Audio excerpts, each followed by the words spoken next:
Hello friends, welcome to CA Express. Myself CA Prashant, your study partner. आज जे करायचं आहे ते सेशन आहे important MCQ on the topic supply under GST. GST मध्ये supply कशाला म्हटलं जातं, जीएसटी मध्ये जीएसटी लावायचा पॉइंट काय असतो, कुठल्या क्षणी आपण काय असं झालं की आपण जीएसटी लावतो, त्यावरचे MCQs.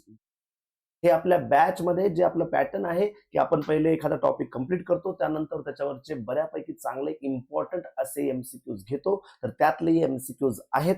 आपली बॅच आपल्या ऍपवर सुरू आहे. सीए एक्सप्रेस नावाचं ऍप तुम्हाला सीए एक्सप्रेस नावाचं ऍप तुम्हाला प्ले स्टोअर वरती भेटेल. त्यामध्ये तुम्हाला डीवाय मॅनेजर नावाची बॅच भेटेल. त्या बॅच मध्ये तुम्हाला फ्री कंटेंट सुद्धा अवेलेबल आहे. प्रत्येक विषयाचे पहिले 2 लेक्चर्स तुम्हाला फ्री, त्यानंतर त्याच्यातल्या नोट्स पण तुम्हाला बघायला भेटतील, कशा पद्धतीचे लेक्चर्स आहेत ते तुम्हाला बघायला भेटतील. आणि ही बॅच अशी आहे मित्रांनो, ज्यामध्ये तुम्हाला एकदम बेसिक पासूनच ऍडव्हान्स लेवल पर्यंतची एक अशी बॅच आहे जी जर का तुम्ही कॉमर्स विद्यार्थी असाल आणि वेगवेगळ्या स्पर्धा परीक्षांसाठी अभ्यास करत असाल तर एक अशी बॅच करून घ्या ज्यामध्ये सगळं कव्हरेज झालेलं आहे. म्हणजे ज्यानंतर तुम्हाला कुठलीही एक्झाम द्यायची असेल ती एक्झाम तुम्ही चांगल्या पद्धतीने देऊ शकता. फक्त रिव्हिजन करायची गरज पडेल. सगळ्या कन्सेप्ट सगळ्या विषयात जे तुमच्या क्लिअर झालेल्या असतात. सुरुवात करायची तर सगळ्यात पहिला question, the single taxable event under GST.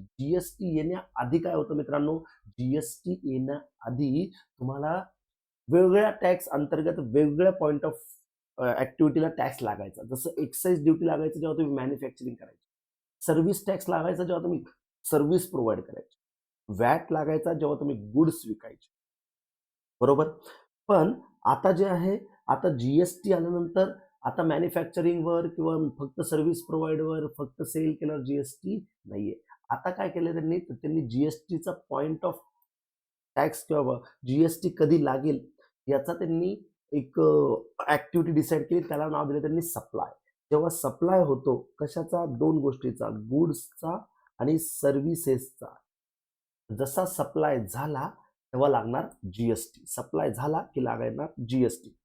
Next, under GST supply includes which of the following. जसं आपण शिकलोय जीएसटी मध्ये सप्लाय म्हणजे काय, सप्लाय म्हणजे फक्त गुड्स विकणे नाही. सप्लाय म्हणजे भरपूर काही असतं. त्यात आपण बघितलं होतं सप्लाय म्हणजे गुड्स ट्रान्सफर करणे, विकणे नाही. आपण आपल्या ब्रांचला ट्रान्सफर केले तेव्हा पण जीएसटी लागतो. आपण गुड्स गिफ्ट मध्ये दिले तरी जीएसटी लागतो. आपण बार्टर केलं, एक्सचेंज केलं, लायसन्स कोणाला काही गुड्स काहीतरी गोष्ट वापरण्याची परमिशन दिली तेव्हाही जीएसटी लागतो. मग जीएसटी फक्त सेलवर लागतो का, नाही.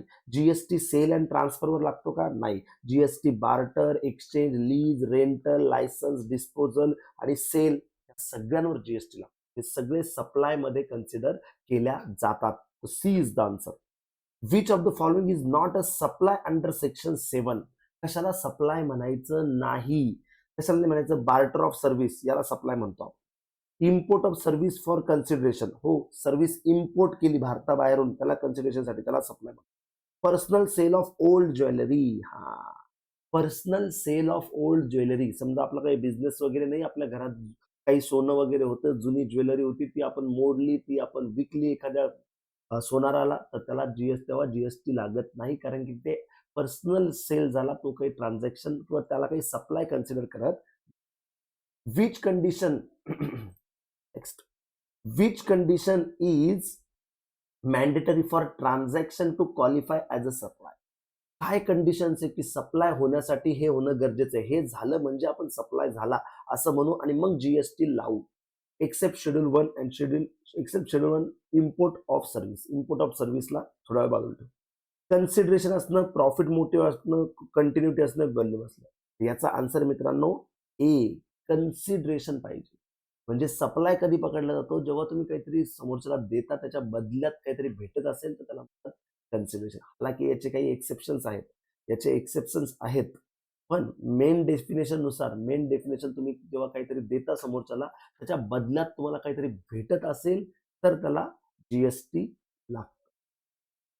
जीएसटी लेविड ऑन, जीएसटी कशावर लागतात, manufacturing value, sale value, service value, entire value of supply.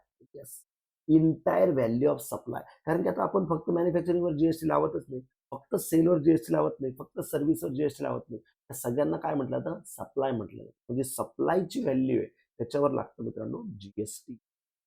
Which of the following is treated as a supply even without consideration? कशाला सप्लाय म्हणलं जातं विदाउट कन्सिडरेशन असलं तरी, म्हणजे त्याच्या बदल्यात काही भेटत नाही. कन्सिडरेशन आपण म्हणतो होतो समथिंग इन रिटर्न, त्याच्या बदल्यात आपल्याला काही भेटत नाहीये तरी पण याला सप्लाय पकडलं जातं. कसं? गिफ्ट बाय एम्प्लॉयर 30,000 नाही. आपण म्हणलो होतो जर का एम्प्लॉयरनी आपल्या एम्प्लॉईला गिफ्ट दिलं तर त्याला सप्लाय म्हणण्यासाठी, त्याच्यावर जीएसटी लागण्यासाठी त्याची अमाऊंट 50,000च्या वर पाहिजे. 50,000च्या वरचं जर का गिफ्ट दिलं एम्प्लॉयरनी एम्प्लॉईला तर त्याच्यावर जीएसटी लागतो. म्हणजे 30,000च दिलेलं आहे. Sale of land, sale of land पण सप्लाय मध्ये येत नाही. Transfer of ITC availed machinery, yes, याला म्हणतात परमनंट ट्रान्सफर. परमनंट ट्रान्सफर, जेव्हा तुम्ही परमनंट ट्रान्सफर करता ना, मग तेव्हा तुम्ही काय करता? अशी मशिनरी जी तुम्ही विकत घेतली होती आणि त्याच्यावरचं जीएसटीचा आयटीसी तुम्ही क्लेम केलेलं आहे, पण ती मशिनरी तुम्ही आता काय केली? घरी म्हणजे काही विड्रॉ करून घेतली किंवा कोणाला तरी देऊन टाकली, फ्रीमध्ये देऊन टाकली, पण तुम्ही त्याच्यावरचं जीएसटी घेतलेलं होतं ना, म्हणून त्याच्यावरचं जीएसटी रिव्हर्स करावं लागतं. रिव्हर्स करावं लागतं म्हणजे त्याच्यावर परत जीएसटी लावावा लागतो, जीएसटी भरावा लागतो, म्हणून याला म्हणतात सप्लाय. याच्यावर जीएसटी लागतो. जेव्हा तुम्ही परमनंट आपल्या बुक्स म्हणजे आपल्या बिझनेस मधून एखादी गोष्ट, एक्झाम्पल पर्यंत एखादा मोबाईल दुकानदार आहे, मोबाईल दुकानदारांनी काही मोबाईल विकत घेतले होते विकण्यासाठी, आणि जेव्हा त्यांनी ते विकत घेतले होते त्याच्यावर जीएसटी लागलेला होता. त्याच्यावर जीएसटी लागलेला होता आणि तो जीएसटी तर त्यांनी आयटीसी क्लेम करून घेतलं, ते जीएसटीचं क्रेडिट घेऊन टाकलं, तो जीएसटी त्यांनी परत घेऊन टाकला. पण ते मोबाईल त्यांनी विकले नाही, तो मोबाईल तो घरी घेऊन गेला, घरच्यांसाठी वापरायला दिला. म्हणजे तो बिझनेस मधून बाहेर चालला गेला तो मोबाईल, पण विकला गेला का? नाही. पण याच्यावर त्यांनी जीएसटीचं क्रेडिट घेतलेलं होतं, हो, म्हणून मग त्याचं ते जीएसटीचं क्रेडिट त्याला रिव्हर्स करावं लागेल, म्हणजे याच्यावर त्याला क्रेडिट जीएसटी भरावं लागेल. म्हणजे मोबाईल भलेही विकला नाही पण घरच्यांसाठी वापरायला काढला तर पण जीएसटी भरावं लागतं, म्हणून त्याला पण सप्लाय म्हणतो. याच्यात कन्सिडरेशन नाहीये ना, याच्यात काही कन्सिडरेशन नाहीये. ही अपवाद आहे याला. कशाला? जेव्हा म्हणले होते ना सप्लाय कधी क्वालिफाय होतं? जेव्हा कन्सिडरेशन असतं. तर काही काही गोष्टी आहेत त्याच्यात कन्सिडरेशन नसलं तरी त्याला सप्लाय पकडतात. Which transaction is treated as a supply even for personal use? Personal use साठी घेताय तुम्ही, म्हणजे एखादी गोष्ट तुम्ही बिझनेस मध्ये नाही येत, तुम्ही पर्सनल साठी करताय, पण तरी त्याला सप्लाय म्हटलं जाईल. ते आहे मित्रांनो डोमेस्टिक आर्किटेक्ट सर्व्हिस. म्हणजे तुम्ही एखाद्या डोमेस्टिक म्हणजे भारतातल्या भारतातून एखाद्या आर्किटेक्ट कडनं सर्व्हिस घेतली, भारतातल्या भारतातून, म्हणजे तुम्ही तुमचं एक घर बांधताय, बिझनेस साठी नाही चाललंय आपलं, नॉर्मल घर बांधताय आणि तुम्ही भारतातल्या भारतातून एखाद्याकडून तुम्ही सर्व्हिस घेतली, कशाची? आर्किटेक्टची. दुसरं इम्पोर्ट ऑफ आर्किटेक्ट सर्व्हिस. जर का तुम्ही भारताबाहेरून इम्पोर्ट ऑफ आर्किटेक्ट सर्व्हिस केली, म्हणजे तुम्ही ते पर्सनल यूज साठी जरी केली ना, पण जर का त्याच्यात कन्सिडरेशन असेल, तुम्हाला त्याच्यावर रिव्हर्स चार्ज आरसीएम मध्ये जीएसटी भरावं लागतं. इम्पोर्ट ऑफ सर्व्हिस जर का असेल ना, इम्पोर्ट ऑफ भारताबाहेरून जर का एखादी सर्व्हिस घेतली आणि ती पर्सनल यूज साठी असेल, त्याच्यावर जीएसटी लागतो. Reverse charge. Import of service for consideration is supply even. Import of services for consideration is supply even not registered for a personal purpose, no GST from related party. जर का ते related party कडनं असेल ना, म्हणजे तुम्ही भारताबाहेरून service घेतली, मग ती तुम्ही भलेही बिझनेस पर्पज साठी घ्या किंवा भलेही तुम्ही ती पर्सनल पर्पज साठी घ्या. एक मिनिट, त्याला परत करेक्शन. ठीक आहे, काय म्हणताय बघा एकदा समजून.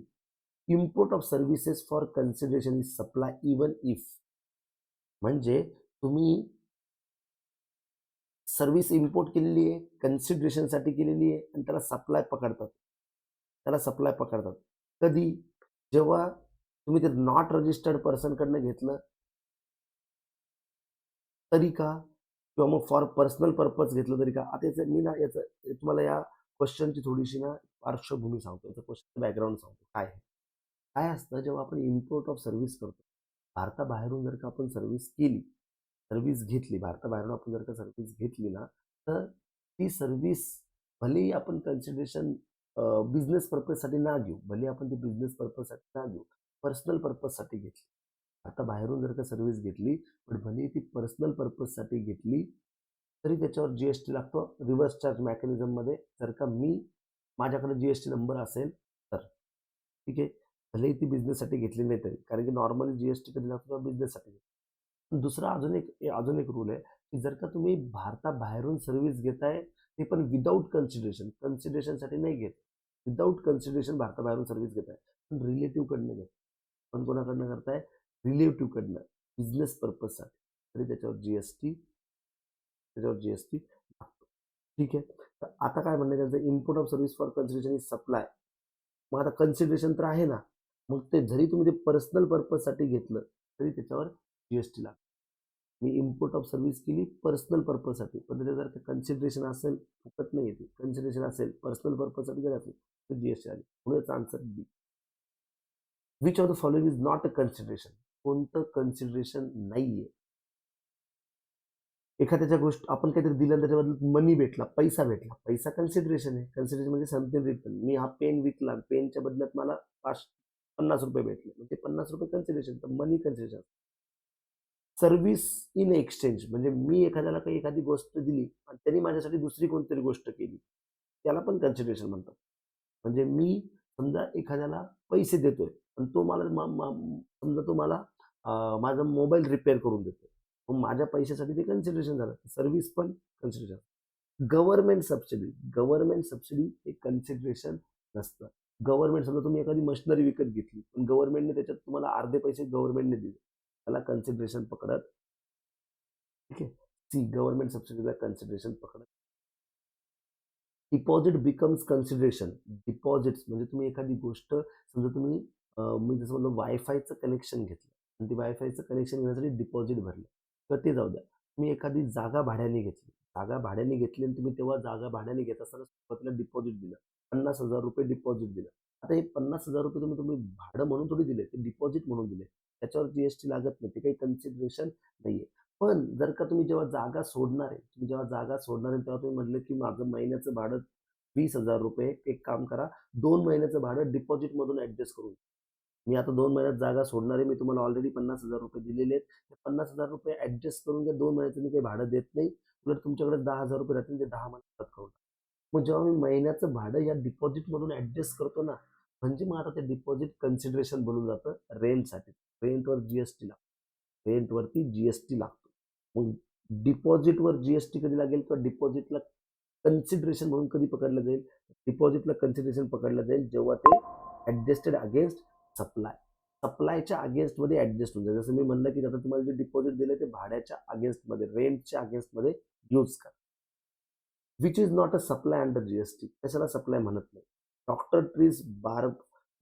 Treats barber in exchange of haircut. बापरे, डॉक्टरनी काय केलं, एका सलूनवाल्याला काहीतरी त्याला प्रॉब्लेम असेल, त्याचा प्रॉब्लेम सॉल्व्ह करून दिला, त्याला त्याचं चेकअप करून दिलं, आणि त्याच्या बदल्यात त्या सलूनवाल्याने त्याची हेअर कट करून दिली, कुणी एकमेकाला पैसे नाही दिले. याला आपण सप्लाय म्हणतो. हो, एक्सचेंज ऑफ सर्व्हिस म्हणजे सप्लाय असतो.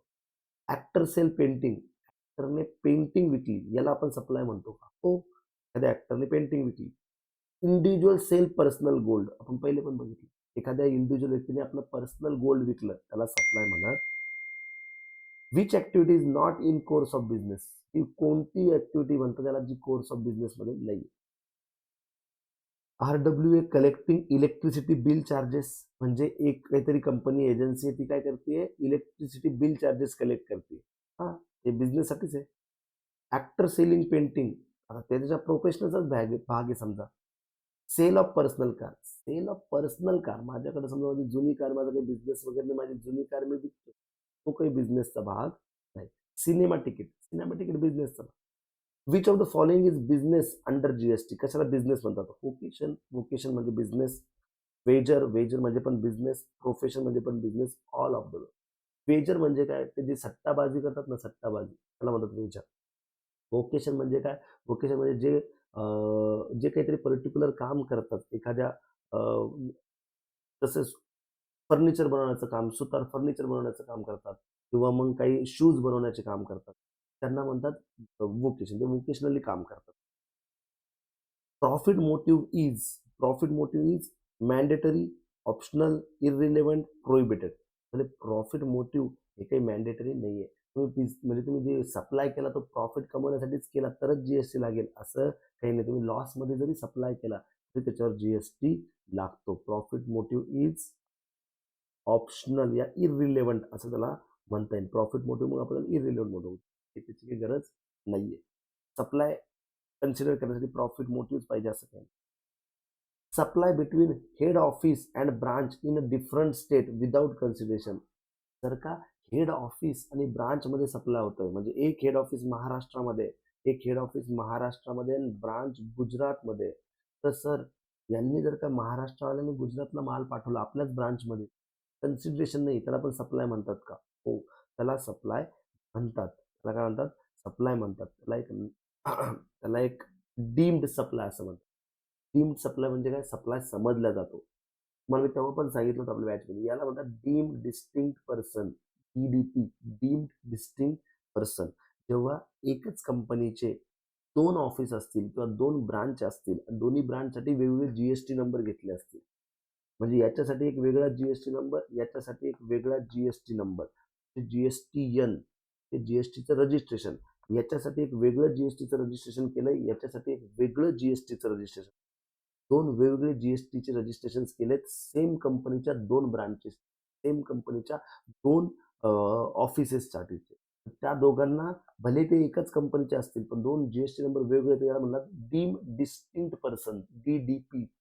डीम्ड म्हणजे समजलं जातं, डिस्टिंक्ट म्हणजे वेगळे, आणि पर्सन, करेक्ट. मग जर का एका राज्यात एक ब्रांच आणि दुसऱ्या राज्यात दुसरी ब्रांच, या दोघांना वेगवेगळं पर्सन पकडलं जातं, डीम डिस्टिंक्ट पर्सन. मग एका राज्यातल्या ब्रांचने दुसऱ्या राज्यातल्या ब्रांचला जर गुड्स पाठवले तर याला पण सप्लाय समजलं जातो, भले ते विदाऊट ट्रान्सफर असेल तरी त्याला सप्लाय समजला जातो, त्याला डीम्ड सप्लाय म्हणतात. Gift by employer to employee of 60,000. मी आत्ताच वरती सांगितलं, जर का एम्प्लॉयरनी एम्प्लॉईला, एखाद्या बिझनेसमॅनने त्याच्या नोकराला गिफ्ट दिलं किती, 50,000च्या वर, तर त्याला पण सप्लाय पकडला जातो, त्याच्यावर जीएसटी लागतो. त्याला पण काय पकडलं जातं? डीम्ड सप्लाय पकडला. तो पण कोणत्या पद्धतीने सप्लाय झाला? डीम्ड सप्लाय समजला जातो. Which of the following is a non supply? कशाला म्हणतात? सप्लायच नाही पकडला जात म्हणजे. Service by employer to employee, yes.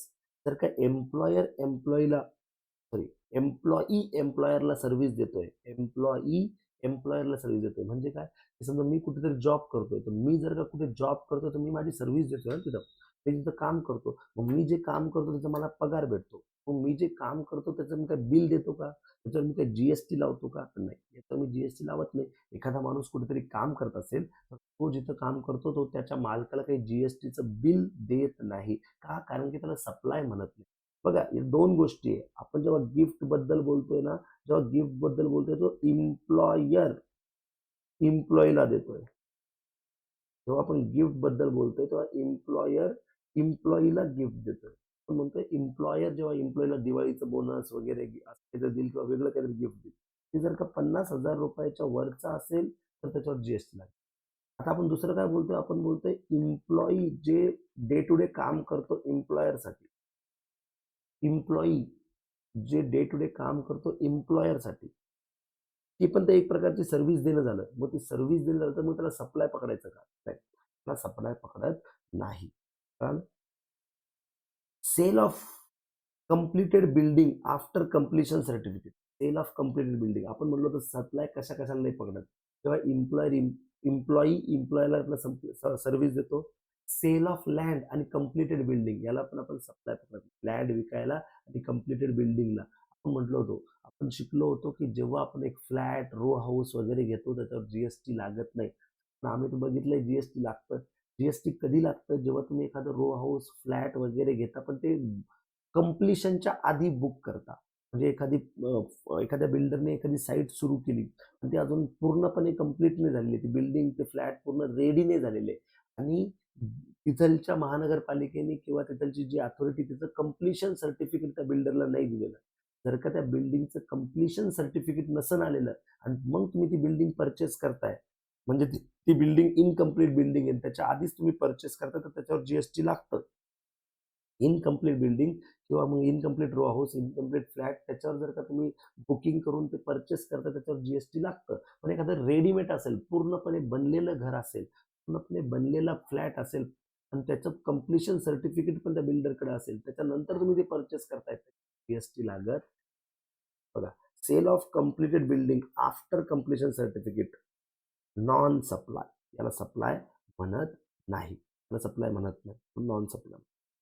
Which actionable claim is taxable. आपण म्हटलं तर 3 प्रकारचे ऍक्शनेबल क्लेम टॅक्सेबल असतात.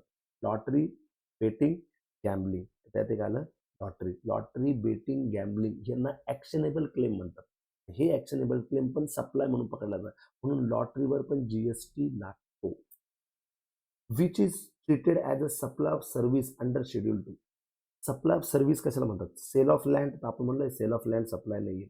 Renting of building, yes, building रेंटनी देणं याला पण सप्लाय म्हणतात, म्हणून रेंटवर जीएसटी लागतो. तुम्ही एखादी कमर्शियल बिल्डिंग किंवा कमर्शियल प्रॉपर्टी रेंटवर घेतली ना, तर तो समोरचा व्यक्ती, समजा तुमचं 20,000 रुपये रेंट आहे, 20,000 प्लस त्याच्यावर 18% जीएसटी, CGST 1800 आणि SGST 1800, असे तुमच्याकडनं टोटल 23,600 रुपये घेईल.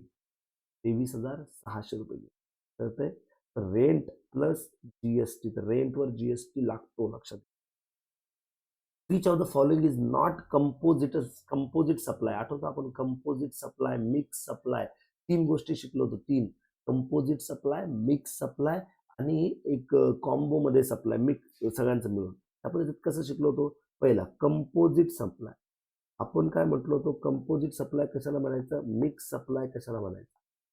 तर कंपोजिट सप्लाय म्हणजे तुम्ही 2-4 गोष्टींना एकत्र करून विकताय, पण तुम्ही त्या 2-4 गोष्टींचा कॉम्बो पॅक करून एकत्र करून विकताय. त्याच्यात त्याचा स्वभाव असा आहे त्या गोष्टींचा की ते नॅचरली पॅक होतं, म्हणजे ते एक दुसऱ्यांच्या रिलेटेडच गोष्ट आहे.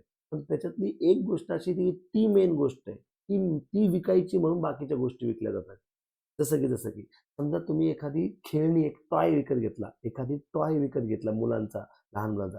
तर टॉय समजा एक कार विकत घेतली, तर भरपूर वेळेस असं होतं, ते कार विकत घेतली, त्या कार सोबत रिमोट येतं, कार सोबत चार्जर येतं, कार सोबत अजून काही बॅटरीज येतात, कार सोबत काही टूल्स येतात, स्क्रू ड्रायव्हर वगैरे, असं सगळ्या गोष्टी येतात. मग इथं जे आहे त्यांनी काय काय विकलं, ती कार एक विकली, त्याच्यासोबत बॅटरी विकली, रिमोट विकला, त्याच्यासोबत वेगवेगळे सेल वगैरे विकलं, टूल्स विकले, स्क्रू ड्रायव्हर वगैरे. तर ह्या सगळ्या वेगवेगळ्या गोष्टी झाल्या, पण त्या सगळ्यांचा त्यांनी कॉम्बो करून विकला. म्हणजे कॉम्बो नॅचरली झाला का? हो. त्याच्यानंतर कार विकताना या सगळ्या गोष्टी देतात, नॅचरली बंडल येते. नॅचरली बंडल म्हणजे नॅचरली त्याचा एक पॅक बनतो. मग अशा वेळेस हे जे 5 गोष्टी विकतायत, तर होऊ शकतं 5 गोष्टींवर वेगवेगळ्या रेट ऑफ जीएसटी लागत असेल. कारवर वेगळा रेट ऑफ जीएसटी, चार्जरवर वेगळा रेट ऑफ जीएसटी, सेलवर, बॅटरीवर वेगळा रेट ऑफ जीएसटी, स्क्रू ड्रायव्हरवर वेगळा रेट ऑफ जीएसटी. असं वेगवेगळ्या प्रोडक्टवर वेगवेगळं रेट ऑफ जीएसटी लागतं. पण इथं जर का त्याला आपण कंपोजिट सप्लाय म्हटलो, आणि कसं म्हणता येईल त्याला कंपोजिट सप्लाय, कारण की ते नॅचरली बंडल आहे, ते एकत्रच विकल्या जातं जनरली, पण ते एकत्रच विकल्या जातं. मग त्याचं प्रिन्सिपल कंपोनंट आहे काय बघा. कंपोजिट सप्लाय मध्ये काय बघितलं जातं? प्रिन्सिपल कंपोनंट काय. त्या 5 गोष्टीमध्ये स्क्रू ड्रायव्हर विकणं हे काम होतं का? चार्जर विकणं हे काम होतं का? बॅटरी विकणं हे काम होतं का? की ती कार विकणं हे मेन काम होतं? तर ती कार जी ना, ती प्रिन्सिपल कंपोनंट आहे. मग कारवरचा जो जीएसटी ना, तोच जीएसटी सगळ्यावरती लावा.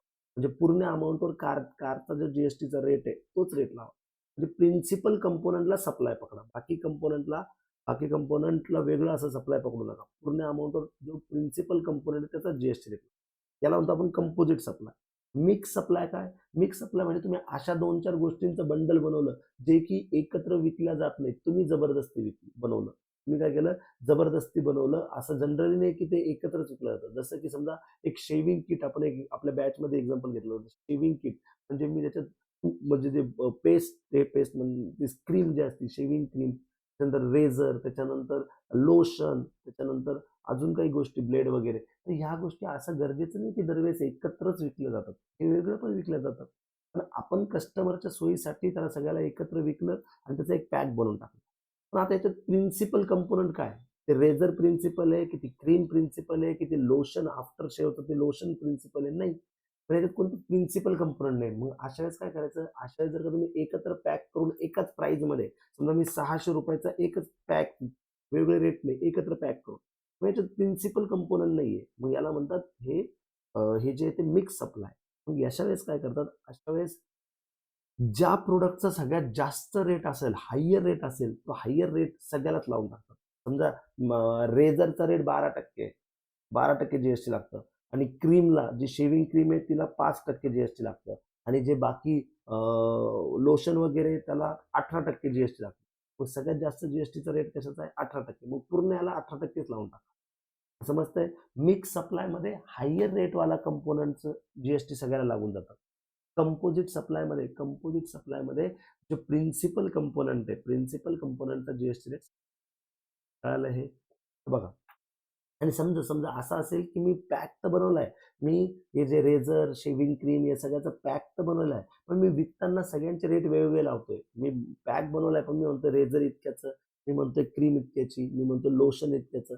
मग अशा वेळेस जे आहेत ना तिथे एकच रेट नाही लावायचा, ज्याचा त्याचा रेट लावायचा. तर का मी वेगळं सांगतोय प्राइस सगळ्याची, एकत्र प्राइस नाही सांगत आहे, वेगळी प्राइस सांगतो. ज्याचा त्याचा रेट लावायचा. रेझरला जर का 12% जीएसटी असेल तर रेझरला 12% लावा. क्रीमला 18% असेल तर क्रीमला 18% लावा. आणि लोशनला 5% असेल तर त्याचा त्याचा रेट लावा मग त्याला. कळालं? Which of the following is not composite supply? कोणतं कंपोजिट सप्लाय नाहीये? Hotel stay with breakfast.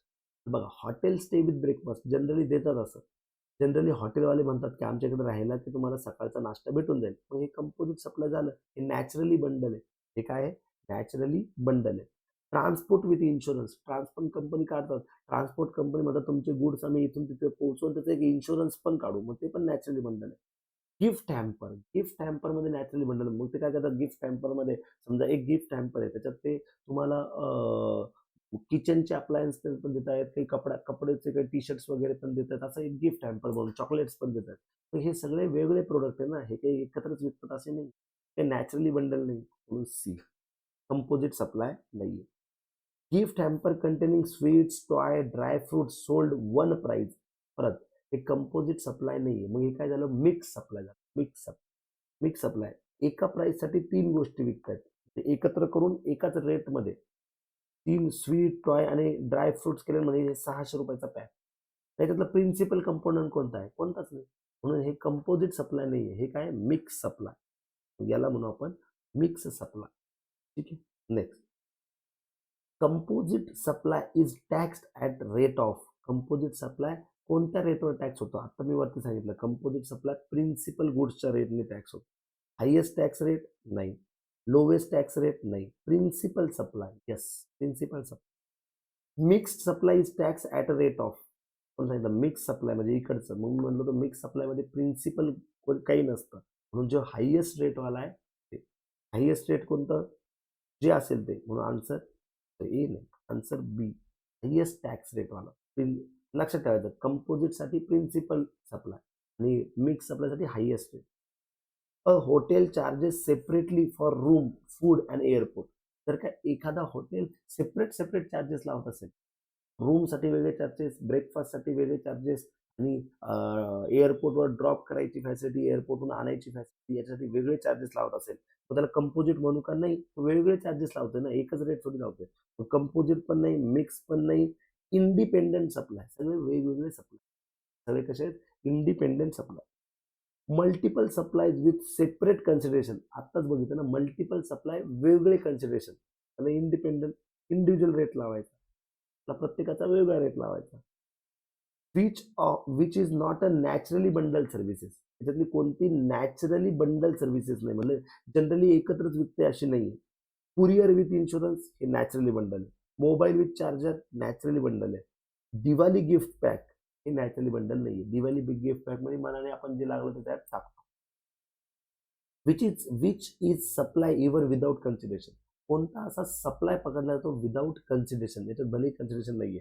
Donation to NGO, employer gift to 40,000 नाही, 50च्या वर पाहिजे. Transfer of ITC avail laptop. हा, पहिले वरती जसं बघितलं होतं ना, मशिनरी, ज्याचं मशिनरीचं आयटीसी घेतलं आणि त्याला ट्रान्सफर केलं. लॅपटॉपचं आपण पूर्ण आयटीसी घेऊन टाकलं आणि ते लॅपटॉप आता ट्रान्सफर करून टाकलं, म्हणजे कोणाला तरी देऊन टाकलं. भले फुकट दिलं असेल तरी त्याच्यावरचा जीएसटी रिव्हर्स करावा लागेल, म्हणून त्याला सप्लाय पकडा. Which is treated as a non supply. कोणतं non supply? Betting, gambling, horse racing, insurance claim. त्याच्यातलं आता बघा, आपण तर म्हणलेलं बेटिंग, गॅम्बलिंग याच्यावर तर आपण त्याला ऍक्शनेबल क्लेम पकडलेलं आहे. त्याला काय पकडले आपण? Actionable claim. म्हणून बेटिंग, गॅम्बलिंग, हॉर्स रेसिंग याच्यावर जीएसटी लागतो.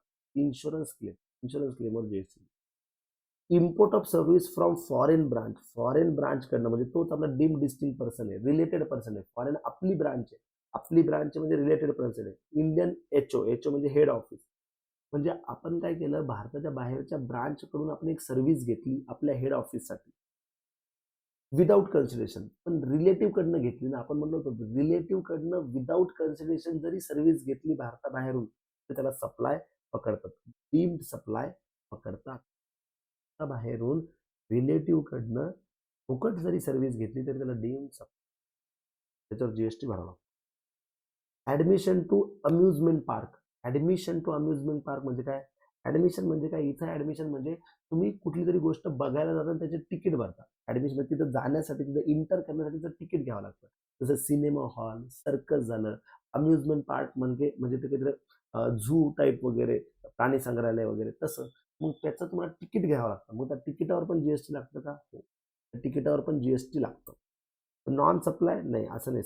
सप्लाय ऑफ गुड्स, पण सप्लाय ऑफ गुड्स नाहीये, सप्लाय ऑफ सर्व्हिसेस. ते काय? Supply of services. Sale of personal old jewellery is non supply. याला आपण म्हटलं, याला सप्लाय पकडत. Co insurance premium apportion by lead insurer. Co insurance premium म्हणजे काय असतं? एक कंपनी असते, मेन इन्शुरन्स कंपनी असते, समजा एबीसी लिमिटेड. यांनी इन्शुरन्स काढलं एका बिल्डिंगचं. पण नंतर त्यांना वाटलं, अरे हे इन्शुरन्स जरा मोठं इन्शुरन्स आहे, आपण एवढे पैसे देऊ शकणार नाही, म्हणून त्यांनी अजून एक कंपनी घेतली. म्हणजे दुसरी एक कंपनी होती, समजा XYZ, ती पण इन्शुरन्स कंपनी होती. तिला म्हटलं तुम्ही पण याचा इन्शुरन्स काढा, म्हणजे आपण को इन्शुरन्स दोन मिळून काढू. मग त्याचं प्रीमियम वाटून घेतलं. त्याच्यावर ही जी या दोघांनी एकमेकाला सर्व्हिस दिली किंवा यांनी जी याला सर्व्हिस दिली, याला सप्लाय म्हणतात. याच्यावर जीएसटी लागतो? नाही, याच्यावर जीएसटी लागत नाही, याला नॉन सप्लाय. को इन्शुरन्स जर का काढला तर non.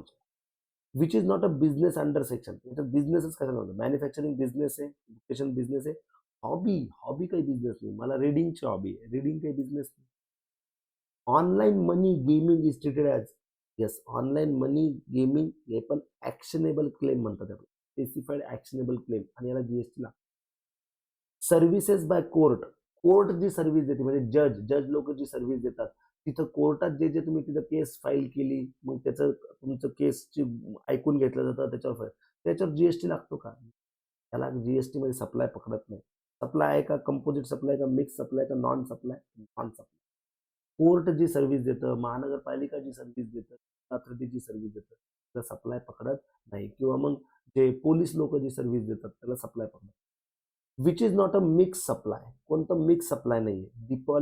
Diwali combo pack mix supply, festival kit mix supply, lunch buffet mix supply, mobile with chargers composite supply. कारण त्याच्या दोन गोष्टी ज्या देतात त्या वेगवेगळ्या, त्यातला प्रिन्सिपल कंपोनंट आहे मोबाईल विकणं आहे. चार्जर विकणं हा भाग नाही. जेव्हा तुम्ही मोबाईल विकायचा तर मोबाईल हा तुमचा भाग असतो. तर त्याच्यासोबत transfer of goods from factory to depot. फॅक्टरीने डेपोटला गुड्स ट्रान्सफर केले, त्याला सेल म्हणतात का? म्हणजे याला सप्लाय म्हणतात का? हो, याला ट्रान्सफर म्हणतात, याला सप्लाय म्हणतात. Yes, this is a transfer. ठीक आहे. Next, doctor treating barber in exchange of hair cut. आपण वरती बघितलं, डॉक्टरनी ट्रीट केलं बार्बरला आणि बार्बरनी हेअर कट केलं, याला एक्सचेंज ऑफ सर्व्हिस म्हणतात, किंवा याला बार्टर पण म्हणतात. तुम्ही काय केलं? तुम्ही सर्व्हिस दिली आणि त्याच्या बदल्यात सर्व्हिस घेतली, त्याला बार्टर पण म्हणतात. गुड्सच्या बदल्यात गुड्स किंवा गुड्सच्या बदल्यात सर्व्हिस, सर्व्हिसच्या बदल्यात गुड्स, याला बार्टर म्हणतात. Which supply is tax at highest rate. कोणत्या सप्लायमध्ये आपण हायेस्ट रेट टॅक्स लावतो? कंपोजिटमध्ये प्रिन्सिपल सप्लाय लावतो. एक्सपोर्टमध्ये एक्साइज ड्युटी, कस्टम ड्युटी लागते. एक्झम सप्लायमध्ये तर टॅक्सच लागत. मिक्स सप्लाय असा असतो ज्यात हायेस्ट रेट ऑफ टॅक्स. ठीक आहे मित्रांनो, तर ही आपले MCQ होते, चांगले डीप. म्हणजे जनरली आपण असे टॉपिक्स घेतोय की जे एक्झाम मध्ये येतात, पण खूप व्यवस्थित पद्धतीने त्याला हाताळल्या जात नाही, त्याच्यावर लक्ष दिलं जात नाही. त्याच्यावर पण आपण कॉन्सन्ट्रेट करतोय. काही लोकांनी अजून आपलं ॲप डाउनलोड केलेलं नाही, त्यांनी ॲप डाउनलोड करा, बॅच मध्ये एकदा लेक्चर्स बघा आणि हवं असेल तर बॅच जॉईन करा. Thank you so much.